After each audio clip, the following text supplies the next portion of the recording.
हाँ तो my dear student, स्वागत है आपका आज के इस वीडियो में। और आज के इस वीडियो में हम Rajasthan board exam 2020 class 12th mathematics paper को हम सोल्व करेंगे। और देखिए, इस पेपर का जो पहला क्वेश्चन है वो किस प्रकार से है। यहाँ पर एक फलन एफ ऑफ एक्स दिया गया है, x square plus 5x plus 9, और फलन आर से आर में परिभाषित है। और हमें क्या ज्ञात करना है, एफ इनवर्स 8 और एफ इनवर्स 9। तो देखिए यहाँ पर एफ ऑफ एक्स क्या है, एफ ऑफ एक्स बराबर x square plus 5x plus 9। यहाँ पर हम सबसे पहले एफ इनवर्स 8 का मान निकालेंगे। तो देखिए हम मान लेते हैं, माना एफ इनवर्स 8 इक्वल एक्स। तो देखिए यहाँ एफ ऑफ एक्स कितना हो जाएगा, 8 के इक्वल। और एफ ऑफ एक्स क्या है, फलन की परिभाषा के अनुसार x square plus 5x plus 9 equal 8। और इसको यदि हम सोल्व करें तो क्या आएगा, 5x प्लस 1 इक्वल 0। अब देखिए यहाँ पर इसके फैक्टर नहीं हो पा रहे हैं, तो हम क्या करेंगे, हम श्रीधराचार्य विधि से हम x का मान डायरेक्ट निकाल लेंगे। तो x का मान क्या होता है, minus B plus minus under root B square minus 4ac upon 2a। और यदि हम इसे सोल्व करें तो क्या आएगा, -5 प्लस माइनस अंडर रूट 21/2। और देखिए यहाँ पर x क्या है, यहाँ x है एफ इनवर्स 8। तो एफ इनवर्स 8 के दो मान यहाँ पर हमें मिले, प्लस चिन्ह से हमें क्या मिलेगा, -5 प्लस अंडर रूट 21/2 और -5 माइनस रूट 21/2। तो देखिए एफ इनवर्स 8 के ये दो मान आ चुके हैं, यही है फाइनल रिजल्ट।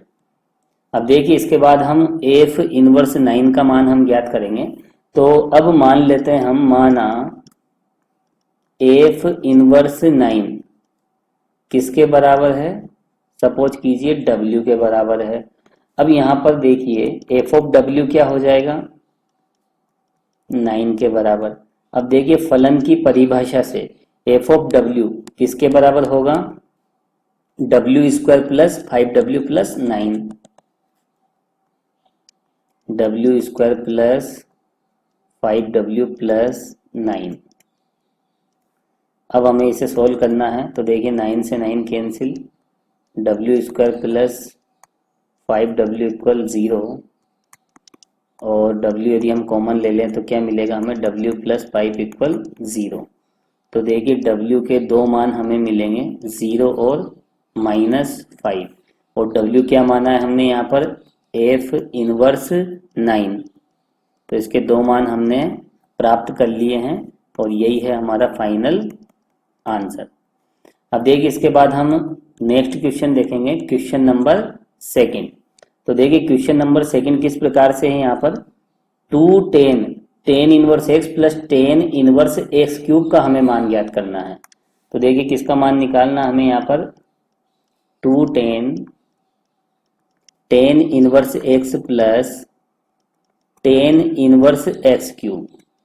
तो देखिए सबसे पहले यहाँ पर हम tan inverse X plus tan inverse Y का फॉर्मूला हम अप्लाई करेंगे। और देखिए tan inverse X plus tan inverse Y का फॉर्मूला क्या होता है, tan inverse X plus Y upon 1 minus X Y. तो देखिए ये फॉर्मूला यदि हम यहाँ पर यूज करें तो हमें क्या मिलेगा, tan inverse X plus x cube upon 1 minus x into x cube. तो देखिए यहाँ tan से tan इनवर्स यहाँ रिमूव हो जाएंगे, और यहाँ पर क्या मिलेगा हमें, x plus x cube upon 1 minus x की पावर 4। अब देखिए यहाँ ऊपर यदि हम x कॉमन ले लें तो क्या बचेगा, यहाँ पर 1 प्लस एक्स स्क्वायर, और यहाँ पर नीचे हम इसके फैक्टर कर देंगे तो हमें मिलेगा 1 प्लस एक्स स्क्वायर और 1 माइनस एक्स स्क्वायर। यहाँ पर 1 प्लस एक्स स्क्वायर से 1 plus x square cancel, final result क्या बचेगा 2x upon 1 minus x square, और यही है हमारा फाइनल आंसर। अब देखिए इस क्वेश्चन के बाद हम नेक्स्ट क्वेश्चन देखेंगे। तो देखिए क्वेश्चन नंबर 3 किस प्रकार से है, यहाँ दो बराबर मैट्रिक्स दे रखी है, समान मैट्रिक्स दे रखी है और हमें ए का मान हमें ज्ञात करना है। और देखिए दो मैट्रिक्स समान होती है तो उनके संगत अवयव बराबर होते हैं। k प्लस 4 के बराबर कौन होगा a, और k माइनस 6 के बराबर कौन हो जाएगा -4। तो देखिए यहाँ संगत अवयवों की तुलना करने पर, संगत अवयवों की तुलना यदि हम करें तो देखिए k प्लस 4 की वैल्यू किसके इक्वल आ रही है a के इक्वल, और k माइनस 6 की वैल्यू किसके आ रही है -4 के इक्वल। तो यहाँ पर देखिए दो इक्वेशन हमने प्राप्त की, और देखिए समीकरण 2 से k का मान कितना हो जाएगा 6 माइनस 4 इक्वल 2। अब देखिए k का यह मान हम कहाँ रखेंगे समीकरण नंबर 1 में। तो देखिए समीकरण 1 से हमें क्या मिलेगा 2 प्लस 4 इक्वल a, तो इससे a का मान क्या आ जाएगा 6, और यही है हमारा फाइनल आंसर। अब देखिए इसके बाद हम नेक्स्ट क्वेश्चन देखेंगे। तो देखिए यहाँ पर क्वेश्चन नंबर 4 किस प्रकार से है, व्युत्क्रमणीय तथा अव्युत्क्रमणीय आव्यूह को परिभाषित कीजिए। यानी हमें व्युत्क्रमणीय मैट्रिक्स और अव्युत्क्रमणीय मैट्रिक्स की परिभाषा यहाँ पर देनी है। और देखिए यहाँ पर यदि हम बात करें किसी मैट्रिक्स के व्युत्क्रम की, तो देखिए किसी मैट्रिक्स का व्युत्क्रम क्या होता है एडजॉइंट ए अपॉन सारणिक ए। तो यहाँ पर देखिए यदि हम सारणिक ए का मान 0 कर देते हैं तो यहाँ पर ए इनवर्स क्या हो जाएगा, ए इनवर्स अपरिभाषित हो जाएगा, और हम कहेंगे ए इनवर्स विद्यमान नहीं है। और ए इनवर्स विद्यमान नहीं है तो हम उस मैट्रिक्स को क्या बोलेंगे अव्युत्क्रमणीय मैट्रिक्स। जिसका कोई व्युत्क्रम ही विद्यमान न हो उसे हम क्या कहेंगे अव्युत्क्रमणीय। और देखिए यदि सारणिक ए का मान 0 नहीं है तो ए इनवर्स क्या होगा विद्यमान होगा, और हम क्या कहेंगे मैट्रिक्स क्या हो जाएगी व्युत्क्रमणीय। तो देखिए यहाँ इसकी सिंपल सी परिभाषा है, यदि सारणिक ए का मान 0 नहीं है तो मैट्रिक्स ए व्युत्क्रमणीय कहलाती है।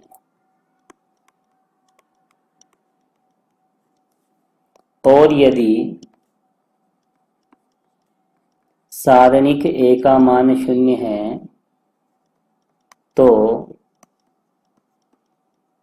मैट्रिक्स ए अव्युत्क्रमणीय कहलाती है। तो देखिए व्युत्क्रमणीय और अव्युत्क्रमणीय मैट्रिक्स की डेफिनेशन बहुत सिंपल है। और इसके बाद हम नेक्स्ट क्वेश्चन देखेंगे, क्वेश्चन नंबर 5। तो देखिए यहाँ पर क्वेश्चन नंबर 5 किस प्रकार से है, सिद्ध कीजिए कि अंतराल -1 से 1 में f(x) न तो वर्धमान है और न ही ह्रासमान है। तो देखिए यहाँ पर हमें इस दिए गए अंतराल में फलन के वर्धमान और ह्रासमान का परीक्षण करना है। और देखिए यदि किसी फलन के अवकलज का चिन्ह किसी अंतराल में सदैव धनात्मक होता है तो उसे हम वर्धमान कहते हैं, सदैव ऋणात्मक होता है तो उसे हम ह्रासमान कहते हैं, और यदि कभी धनात्मक और कभी ऋणात्मक हो जाए तो हम उसे कहेंगे न तो वर्धमान है और न ही ह्रासमान है। तो यह हमें क्या बताना है, हमें बताना है कि इस दिए गए अंतराल में इस फलन के अवकलज का चिन्ह कभी तो धनात्मक होता है और कभी ऋणात्मक होता है। तो सबसे पहले देखिए हम फलन का अवकलज निकालेंगे। तो देखिए यहाँ पर f(x) क्या दिया गया है x² माइनस x प्लस 1।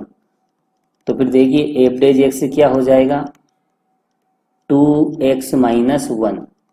और यहाँ 2 यदि कॉमन ले लें तो क्या मिलेगा हमें, x माइनस हाफ। अब देखिए यहाँ पर एफ डेज एक्स के चिन्ह का परीक्षण हमें दिए गए अंतराल में करना है। तो यहाँ दिए गए अंतराल के हम 2 उप अंतराल ले लेते हैं, एक -1 से हाफ और दूसरा उप अंतराल हमने ले लिया हाफ से 1। अब देखिए इस दिए गए अंतराल को हमने यहाँ पर 1/2 पे ब्रेक क्यों किया। 1/2 पे इसलिए ब्रेक किया क्योंकि 1/2 पे एफ डेज एक्स क्या हो जाता है, 0 हो जाता है। तो 1/2 इसका क्या है, टर्निंग पॉइंट है। और वैसे भी यदि हम यहाँ पर देखें तो देखिए एफ डेज एक्स का चिन्ह लेस देन 0 कब होगा, जब x इस पहले उप अंतराल में होगा, यानी x का मान क्या होना चाहिए, -1 से बड़ा और हाफ से छोटा। और देखिए यह 0 से बड़ा होगा, एफ डेज एक्स क्या होगा, 0 से बड़ा। कब होगा, जब x का मान 1/2 से बड़ा और 1 से छोटा। तो हम कह सकते हैं कि दिए गए अंतराल में फलन का मान कभी नेगेटिव और कभी पॉजिटिव होता है। यानी -1 से हाफ में तो वह नेगेटिव है और हाफ से 1 में क्या है, पॉजिटिव है। तो क्या कहेंगे, दिए गए अंतराल में एफ डैश एक्स का चिन्ह कभी धनात्मक तथा कभी ऋणात्मक होता है।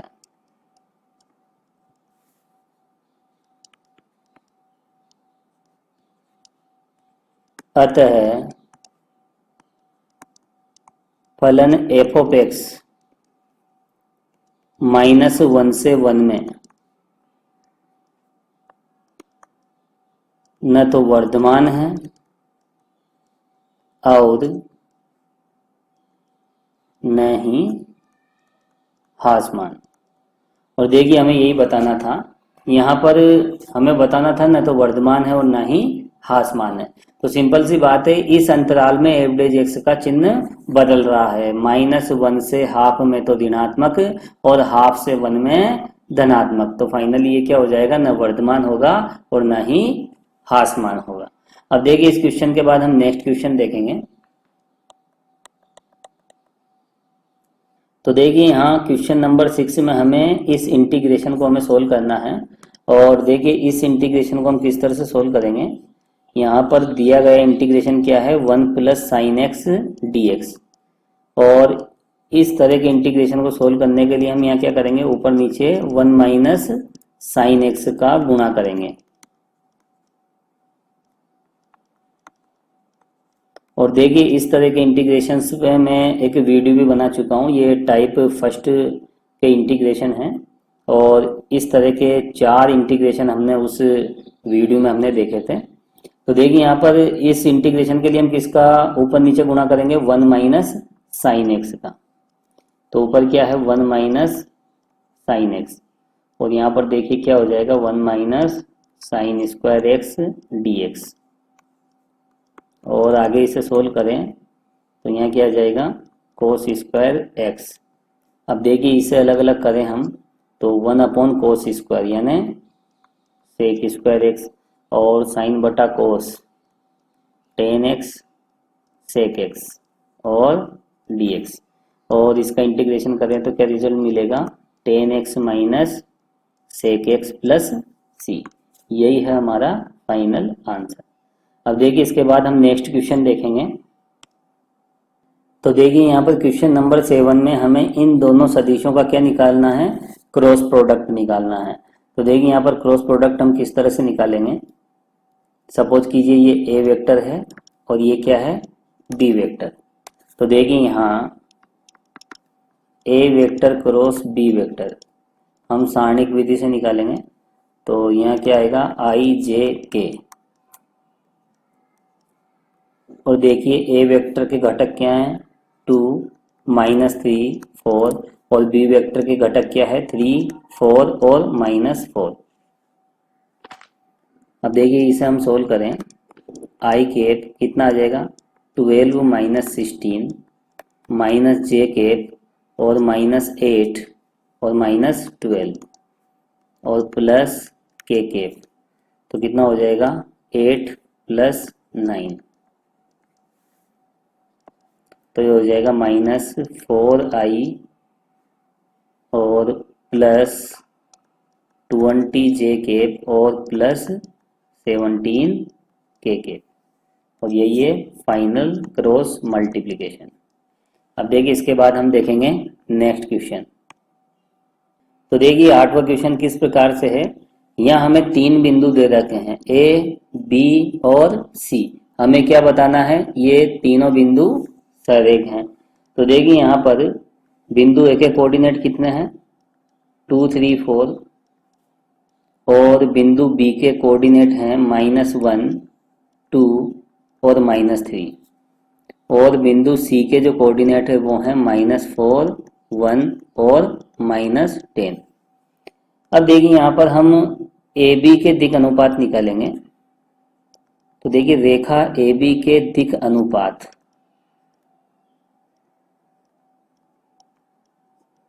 तो देखिए सरेख बताने के लिए हम क्या करेंगे, यहाँ सबसे पहले ए बी के दिक् अनुपात निकालेंगे। तो देखिए ए बी के दिक् अनुपात किस प्रकार आएंगे, -1 -2, 2 -3 और -3 -4। तो क्या हो जाएंगे -3 -1 और -7 और इसको हम बोल देते हैं A1 A2 A3। अब हम आते हैं रेखा BC के दिक् अनुपात। तो देखिए दो बिंदुओं को मिलाने वाली रेखा के दिक् अनुपात निकालने के लिए क्या करते हैं हम x2 - x1 y2 - y1 और z2 - z1। तो देखिए BC के दिक् अनुपात क्या आएंगे -4 + 1, 1 - 2 और -10 + 3। अब इसे हम सोल्व करेंगे तो -3 -1 और -7 और इसे हम बोल देते हैं B1 B2 और B3। अब आप देख सकते हैं यहाँ पर A1/B1 कितना है, A1 का मान है -3 और B1 का कितना है यहाँ पर, वो भी -3। तो ये कितना आ जाएगा रेशो 1। और A2/B2 की अगर हम बात करें तो वो कितना है -1/-1, तो ये कितना हो जाएगा 1। और A3/B3 इसकी वैल्यू कितनी हो जाएगी -7/-7, तो ये भी कितना हो जाएगा 1। तो हम यहाँ पर देख सकते हैं A1/B1 बराबर A2/B2 और बराबर A3/B3। इन सब की वैल्यू कितनी आ रही है 1 आ रही है। तो हम क्या कह सकते हैं AB के दिक् अनुपात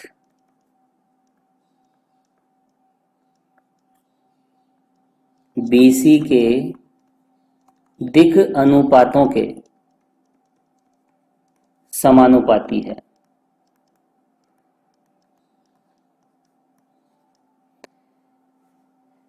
देयरफॉर AB क्या हो जाएगा BC के पैरेलल हो जाएगा। तो देखिए यहाँ पर AB BC के पैरेलल है क्योंकि यहाँ पर AB के दिक् अनुपात BC के दिक् अनुपातों के समानुपाती हैं और दो रेखाओं के दिक् अनुपात समानुपाती हैं तो वो रेखाएं क्या होती है समांतर होती है। तो यहाँ पर AB किसके समांतर है BC के समांतर है। लेकिन B क्या है AB और BC का क्या है उभयनिष्ठ बिंदु है, कॉमन पॉइंट है। तो फिर क्या होगा A B और C क्या हैं सरेख हैं। तो सिंपल सी बात है AB BC के समांतर है तो ABC क्या हो जाएंगे सरेख हो जाएंगे। अब देखिए इस क्वेश्चन के बाद हम सोल्व करेंगे नेक्स्ट क्वेश्चन। तो देखिए क्वेश्चन नंबर 9 किस प्रकार से है, रेखिक प्रोग्रामन समस्या के सुसंगत हल को इसमें परिभाषित करना है। तो देखिए रेखिक प्रोग्रामन समस्या के सुसंगत हल से क्या तात्पर्य है, चरों के मानों का ऐसा समुच्चय जो एलपीबी के सभी प्रतिबंधों को संतुष्ट करता है, जिसमें ऋणात्मक प्रतिबंध भी शामिल हो जाते हैं। तो ऐसा समुच्चय क्या कहलाता है सुसंगत हल कहलाता है। तो देखिए इसकी परिभाषा हम किस तरह से दे सकते हैं, एलपीपी के चरों के मानों का ऐसा समुच्चय जो एलपीपी के सभी प्रतिबंधों को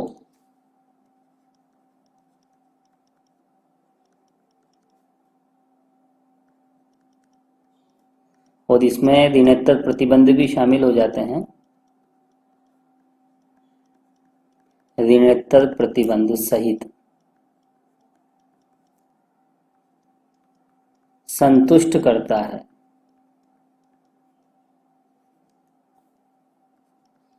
एलपीपी का सुसंगत हल कहलाता है। तो देखिए चरों के मानों का ऐसा समुच्चय जो एलपीपी के सभी प्रतिबंधों को संतुष्ट करे, क्या कहलाता है, एलपीपी का सुसंगत हल कहलाता है। अब देखिए इसके बाद हम नेक्स्ट क्वेश्चन देखेंगे, क्वेश्चन नंबर 10। तो देखिए यहाँ पर क्वेश्चन नंबर 10 किस प्रकार से है, यहाँ प्रोबेबिलिटी ए, प्रोबेबिलिटी बी और प्रोबेबिलिटी ए यूनियन बी का मान दिया गया है और हमें क्या ज्ञात करना है, प्रोबेबिलिटी ए इंटरसेक्शन बी ज्ञात करना है।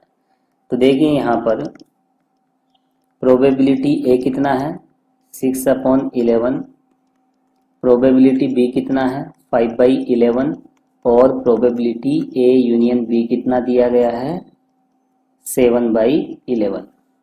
और देखिए प्रोबेबिलिटी थ्योरी के अकॉर्डिंग हम क्या जानते हैं, प्रोबेबिलिटी ए यूनियन बी बराबर probability A plus probability B minus probability A intersection B. अब देखिए यहाँ पर हम ये सब वैल्यू हम इसमें सब्स्टिट्यूट करेंगे, तो यहाँ पर प्रोबेबिलिटी ए यूनियन बी की वैल्यू कितनी है, 7/11 और देखिए प्रोबेबिलिटी ए कितना है, 6/11 और प्रोबेबिलिटी बी है 5/11 और minus probability A intersection B का मान हमें ज्ञात करना है। तो देखिए यहाँ पर प्रोबेबिलिटी ए इंटरसेक्शन बी क्या हो जाएगा, 6/11 प्लस 5/11 माइनस 7/11, तो फाइनल रिजल्ट कितना आ जाएगा, 4/11। यही है हमारा फाइनल आंसर।